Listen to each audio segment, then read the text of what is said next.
کو پتہ ہے پر ایئر پوری دنیا میں کتنی بکس پبلش ہوتی ہیں، اور ایک انسان پر ایئر کتنی بکس پڑھ سکتا ہے، یعنی اس کی ایک انسان کی کیپیسٹی کتنی ہے کہ وہ کتنی بکس پڑھ سکتا ہے؟ اور وطن عزیز پاکستان میں کتنی بکس جو ہے ہم لوگ ہمارے یہاں پڑھی جاتی ہیں پر ایئر؟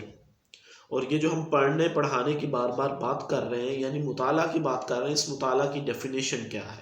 اس سے پہلے کہ ہم اپنے کویسچنز کے آنسرز کی طرف بڑھیں، ہمارے چینل کو لائک، سبسکرائب اور شیئر کر دیجئے گا۔ میں حیدر ابن حفیظ آپ سے مخاطب ہوں۔ چلے بڑھتے ہیں اپنے آنسرز کی طرف۔ سب سے پہلے ہم مطالعہ کو سمجھتے ہیں۔ مطالعہ کہتے ہیں کس کو؟ مطالعہ کیا ہوتا کیا ہے؟ کسی بھی چیز کو سمجھنے کی انٹینشن کے ساتھ اس کی طرف دیکھنا، باور اس کا جائزہ لینا، یہ مطالعہ کہلاتا ہے۔ ایک سٹیٹ کے مطابق پتہ یہ چلا ہے کہ ہر سال جو ہے 5 سے 10 لاکھ کتابیں پبلش ہوتی ہیں جن کو لوگ پڑھتے ہیں۔ اور امریکہ میں ایک سروے کیا گیا 2000 نوجوانوں کے درمیان، جس سروے سے پتہ یہ چلا، اس سروے کا رزلٹ یہ آیا کہ انسان منتھلی 8 کتابیں جو ہیں وہ پڑھ سکتا ہے۔ ایوریج یعنی ایئرلی انسان جو ہے وہ 100 بکس ایزیلی پڑھ سکتا ہے اگر وہ پڑھنا چاہے تو۔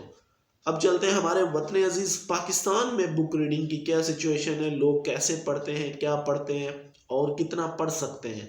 ہمارے وطن عزیز پاکستان میں 75% یعنی 75% لوگ ایسے ہیں جو سال میں کوئی بھی کتاب پڑھنا نہیں پسند کرتے یا پڑھتے نہیں ہیں۔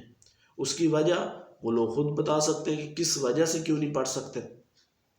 جسٹ 25% لوگ ایسے ہیں جو پاکستان میں بکس پڑھتے ہیں، اور وہ بھی کتنا ٹائم دیتے ہیں؟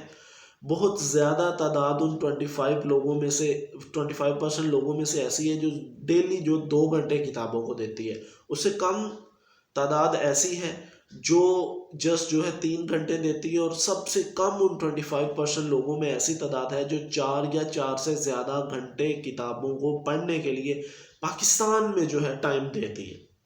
اسی طرح کی اور موٹیویشنل اور انفارمیٹیو ویڈیوز کے لیے ہمارے چینل کو جاتے ہوئے سبسکرائب، لائک اور شیئر کرنا نہ بھولیے گا۔